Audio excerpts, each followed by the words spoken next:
What happens when a television legend sits down for what should be a simple interview, but instead finds herself defending her entire career against accusations she never saw coming? Well, you're about to witness one of the most shocking moments in daytime television history. And trust me, you won't believe how this unfolds. Make sure to hit that subscribe button and drop a comment below because this story gets absolutely wild. Marla Gibbs, the beloved actress who captured hearts as Florence Johnston on The Jeffersons and Mary Jenkins on 227, walked into the studio that morning expecting a typical promotional interview. She had done hundreds of these over her decades-long career, and at 92 years old, she figured she had seen it all. The show's producers had reached out about discussing her recent memoir and reflecting on her groundbreaking roles in television history. Sherri Shepherd, known for her time on The View and her own daytime talk show, greeted Marla warmly backstage. The two women exchanged pleasantries about their shared experiences in entertainment, with Sherri expressing admiration for Marla's pioneering work. Everything seemed perfectly cordial as they made their way to the set, where the studio audience was already buzzing with excitement to meet the television icon. "Ladies and gentlemen, please give a warm welcome to the incomparable Marla Gibbs," Sherri announced as the cameras rolled.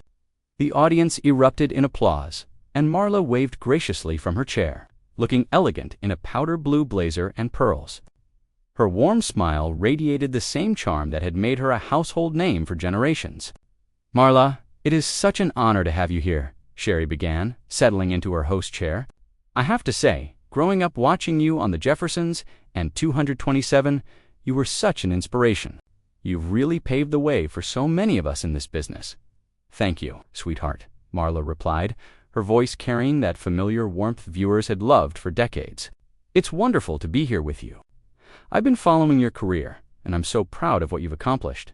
The interview started smoothly enough, with Sherri asking about Marla's early days in Hollywood and the challenges she faced as a black actress in the 1970s. Marla shared stories about auditioning for The Jeffersons, never expecting that her character Florence would become such a cultural phenomenon. "You know, when I first read for that role, I thought it would be maybe a few episodes," Marla reflected. "But Florence had such a strong voice, such spirit. She wasn't going to let anyone walk over her, and I think people connected with that strength."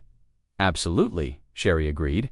"And speaking of strength, I want to talk about something that's been on my mind. There's been some discussion lately about certain roles from that era and whether they perpetuated stereotypes." Marla's expression shifted slightly, a flicker of caution crossing her features. She had heard this line of questioning before, and while she understood the complexity of the discussion, she also knew that these conversations often lacked the nuance and historical context that such topics deserved. "Well, that's certainly a conversation worth having," Marla said carefully, "though I think it's important to understand the time period and what we were trying to accomplish." Sherri leaned forward, her demeanor becoming more intense. "But don't you think, looking back now, that some of those characters, Florence in particular, played into harmful stereotypes about black women? The sassy maid, the sharp tongue, always in service to white families." The studio audience grew noticeably quieter, sensing the shift in tone. Marla straightened in her chair, her decades of experience in handling difficult questions kicking in. "Sherri, I think you're oversimplifying what Florence represented," Marla responded, her voice maintaining its composure. "Florence wasn't just a maid. She was a woman who spoke her mind, who had dignity, who never let anyone diminish her worth. She was three-dimensional, not a caricature. But she was still serving a white family," Sherri pressed. "She was still in that position of Don't you think that sends a problematic message, especially when that was one of the few representations of black women on television at the time?" Marla's jaw tightened almost imperceptibly. She had spent decades defending her work, explaining the context, and highlighting the positive aspects of characters that had meant so much to viewers. But there was something in Sherri's tone, something that suggested this wasn't just an intellectual discussion about representation in media. "Florence was never subservient," Marla said firmly. "If you watched the show, really watched it, you'd see that she was often the smartest person in the room. She had the best lines, she drove the comedy, and she never, ever compromised her dignity. That character opened doors and created opportunities." "Created opportunities for whom?" Sherri shot back. "For the network executives who got to pat themselves on the back for including black characters while keeping them in traditional roles. For white audiences who got to laugh at the sassy black woman without having to confront real issues, the tension in the studio was now palpable. Marla's publicist, sitting in the front row, shifted uncomfortably in her seat. This was not the celebratory interview they had been promised, and it was becoming clear that Sherri had a very specific agenda. "I'm starting to wonder if you actually watched the shows you're criticizing," Marla said, her voice still controlled, but with an unmistakable steel beneath it. "Because if you had, you'd know that Florence was revolutionary for her time. She was funny, she was smart, she was human. She wasn't a stereotype, she was a fully realized character. Revolutionary," Sherri repeated, her eyebrows raised. "Really?" A maid character was revolutionary. That single word, delivered with such dismissive skepticism, seemed to hit Marla like a physical blow. Here was this younger host, someone who had supposedly grown up admiring her work, reducing decades of groundbreaking performances to such a reductive statement. "You clearly don't understand what it was like back then," Marla said, her composure beginning to crack. "You don't understand what we were up against, what we had to overcome, or what those roles meant to people who had never seen themselves represented on television before." The studio lights seemed to burn brighter as the conversation took on an entirely different energy. What had started as a respectful interview was now feeling more like an interrogation, and Marla Gibbs was not about to let her life's work be dismissed so casually. "I understand perfectly well what it was like back then," Sherri responded, her voice rising slightly. "My grandmother was a domestic worker. My great-aunt cleaned white people's houses. So when I see Florence on television cracking jokes while she's literally cleaning up after the Jeffersons, it hits differently for me." Marla's eyes flashed with something between surprise and indignation. "Then you should understand even better why Florence mattered," she said, leaning forward in her chair. "Your grandmother, your great-aunt, they deserved to see themselves represented with dignity and humor and strength. That's exactly what Florence was." "But that's just it," Sherri continued, her hands gesturing emphatically. "Was it really dignity, or was it just making the audience comfortable with inequality, making them laugh at the help instead of questioning why the help was necessary in the first place?" The audience was completely silent now, some people looking uncomfortable as they witnessed what was supposed to be a celebration turning into something much more confrontational.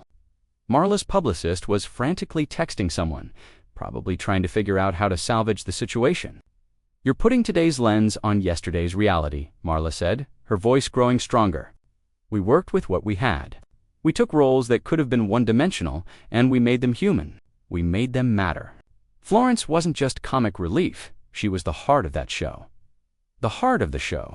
Sherri's voice carried a note of disbelief. "Marla, with all due respect, you were the hired help making jokes about your employers. How is that the heart of anything except a system that needed black women to be entertaining while staying in their place?" That accusation hung in the air like a challenge. Marla sat back in her chair, studying Sherri with new eyes. This wasn't just about television roles or representation anymore. This felt personal, targeted, and deeply unfair. "Sherri, I'm going to ask you something, and I want you to think before you answer," Marla said, her voice taking on the authoritative tone that had made Florence such a memorable character. "Have you actually watched full episodes of The Jeffersons recently, or are you basing this entire conversation on clips and other people's opinions?" Sherri hesitated for just a moment, and in that hesitation, Marla saw everything she needed to know. "I've seen enough to form an opinion," Sherri said defensively. "That's not what I asked you," Marla pressed. "Have you sat down and watched full episodes? Have you seen the storylines where Florence stood up to George Jefferson when he was being unreasonable? Have you seen her refuse to be disrespected by anyone, regardless of their race or economic status?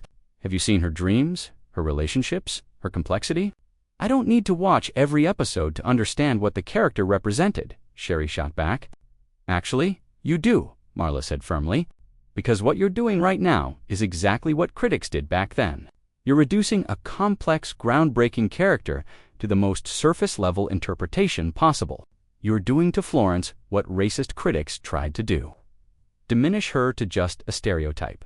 The accusation that Sherri was echoing racist criticism clearly struck a nerve. Her posture stiffened, and when she spoke again, her voice had an edge that hadn't been there before. "Don't you dare try to flip this on me," Sherri said. "I'm asking legitimate questions about representation and the impact of certain images in media. That's not racist. That's being responsible about the messages we put out there. Responsible, Marla repeated, her eyebrows rising. Is it responsible to tear down the work of pioneering black actresses without doing your homework first? Is it responsible to use your platform to diminish characters that meant everything to millions of viewers? I'm not tearing down anything, Sherri insisted. I'm having an honest conversation about how some of these old shows look through today's eyes. No, you're not having a conversation, Marla corrected, her voice gaining power. Conversations require listening. Conversations require understanding context. What you're doing is lecturing me about my own career, my own choices, my own impact. Without bothering to understand what you're talking about, the studio audience was riveted now, watching what felt like a masterclass in how quickly an interview could go completely off the rails. Some viewers were clearly Team Marla, nodding along with her defense of her work. Others seemed more sympathetic to Sherri's perspective about problematic representation. I understand more than you think I do, Sherri said, her voice getting sharper. I understand that sometimes our ancestors had to take roles that weren't perfect because those were the only roles available.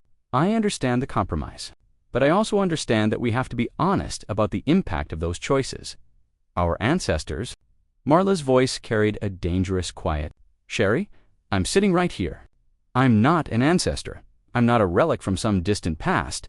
I'm a living, breathing person who made choices based on the circumstances of my time. And those choices opened doors for people like you. I never said you were a relic. Sherri backtracked slightly, perhaps sensing she had pushed too hard. You didn't have to say it, Marla replied. Your whole approach to this conversation has been treating my work like it's some embarrassing chapter in black television history that needs to be explained away or apologized for. Well, I'm not apologizing for Florence. I'm not apologizing for Mary Jenkins. I'm proud of those characters and what they represented. And what exactly did they represent? Sherri asked, her journalistic instincts pushing her to keep pressing even as the interview spiraled further out of control. Marla looked directly into the camera for a moment, as if speaking to the millions of viewers who had grown up watching her shows before turning back to Sherri. They represented women who refused to be invisible, she said with quiet intensity. They represented intelligence, wrapped in humor. They represented dignity in the face of dismissal. They represented the truth that working people, black women, domestic workers, all deserve to be seen as complete human beings, with their own stories, their own worth, their own voices, but they were still in service positions. Sherri pressed on relentlessly. And what exactly is wrong with service? Marla shot back, her voice rising for the first time. What's wrong with honest work? What's wrong with characters who happen to work for a living? My mother was a domestic worker. Are you suggesting that her life, her dignity, her intelligence didn't matter because of her job? The personal nature of that revelation seemed to catch Sherri off guard, and for a moment, the studio fell into complete silence. That's not what I'm saying, Sherri said quietly. Then what are you saying? Marla demanded. Because from where I'm sitting, it sounds like you're ashamed of working people. It sounds like you think service jobs are beneath dignified representation. It sounds like you've bought into the very classism that Florence spent every episode fighting against. The tables had completely turned now. With Marla on the offensive and Sherri struggling to maintain control of her own show, the studio atmosphere had become electric with tension. Sherri Shepherd found herself in the unfamiliar position of being on the defensive in her own show, while Marla Gibbs sat across from her, radiating the kind of quiet power that had made her characters so memorable. I'm not ashamed of working people, Sherri said, trying to regain her footing. I'm questioning whether those representations served our community well. Marla's voice carried a note of incredulity.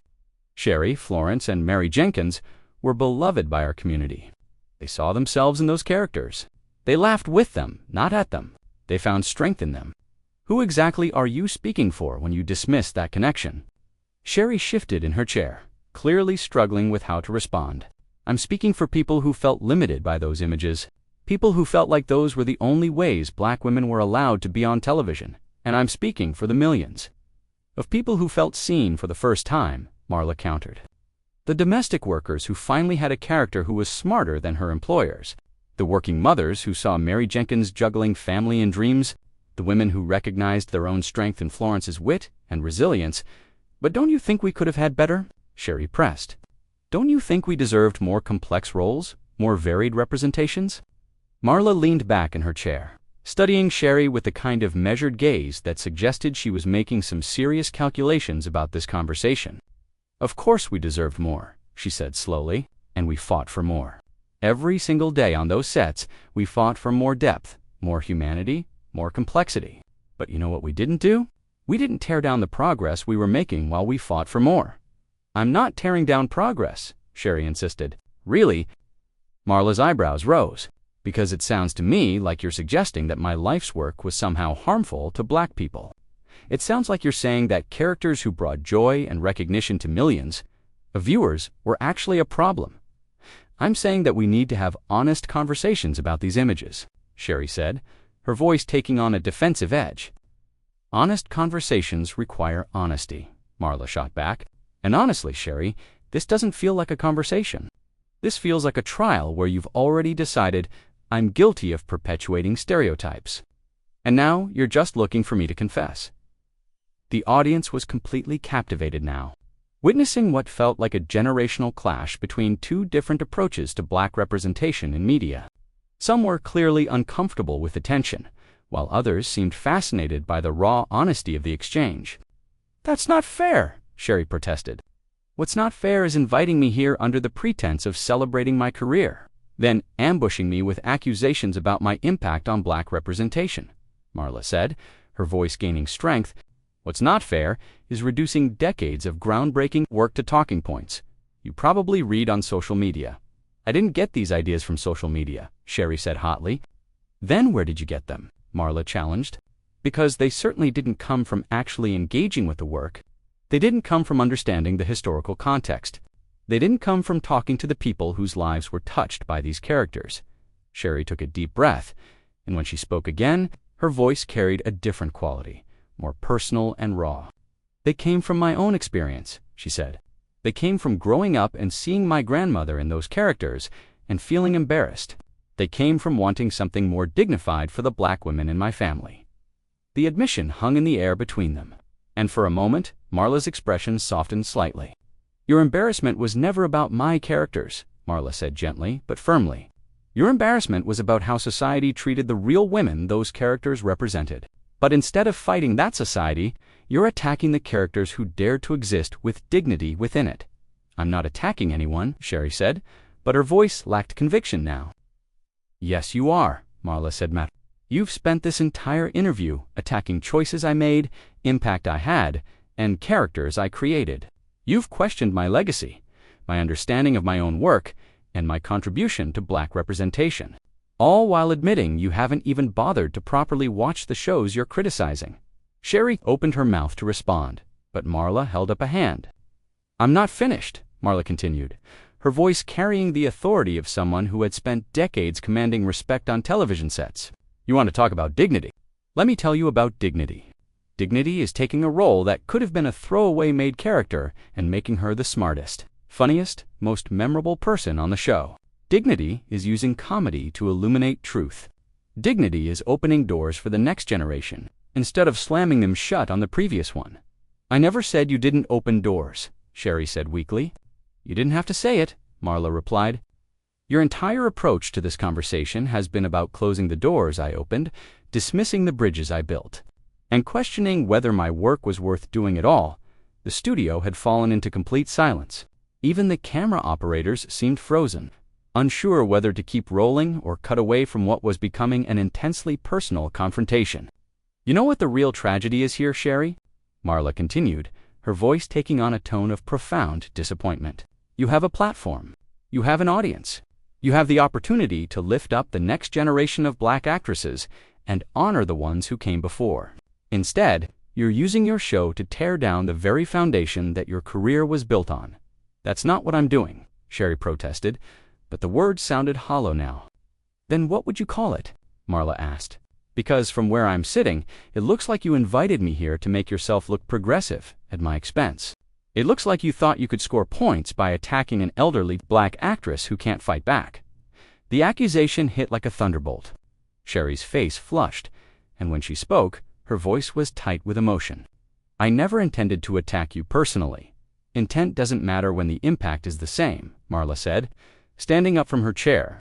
The movement was fluid, despite her age, carrying the grace and authority that had made her such a compelling screen presence for decades. "Marla, please sit down," Sherri said, clearly panicking as she realized the interview was about to end in disaster. "Let's talk about this." "We did talk about it," Marla said, removing her microphone with practiced ease. "And what I learned is that you're more interested in tearing down the past than building up the future. What I learned is that you think Florence Johnston was an embarrassment instead of an inspiration." "I never said she was an embarrassment," Sherri said desperately. "You didn't have to," Marla replied, her voice carrying a finality that made it clear the conversation was over. "Your questions said it all. Your assumptions said it all. Your complete lack of preparation for this interview said it all." She handed her microphone to a stunned production assistant and looked directly into the camera one final time. "To everyone who found strength in Florence, who saw themselves in Mary Jenkins, who understood that these characters were revolutionary for their time, thank you," she said with quiet dignity. "Your understanding meant everything then, and it means everything now." Then she turned back to Sherri, who was sitting frozen in her chair, clearly unsure how to salvage the situation. "Next time you want to have a conversation about representation and legacy," Marla said, her voice carrying the same sharp wit that had made Florence Johnston so memorable, "maybe actually watch the shows you're criticizing. Maybe understand the history you're judging. And maybe remember that the women who came before you deserve respect, not lectures from someone who clearly hasn't done her homework." With that, Marla Gibbs walked off the set with her head held high, leaving behind a stunned studio audience, a speechless host, and one of the most shocking moments in daytime television history. The cameras kept rolling as Sherri sat in stunned silence, staring at the empty chair where one of television's greatest legends had been sitting just moments before. The interview that was supposed to celebrate Marla Gibbs had instead become a masterclass in how quickly respect can turn to confrontation, and how the fight for dignified representation continues across generations. What do you think? Was Sherri right to question the impact of these classic characters, or did she cross a line in how she approached the conversation? Drop your thoughts in the comments below, and make sure to subscribe for more incredible stories from the world of entertainment.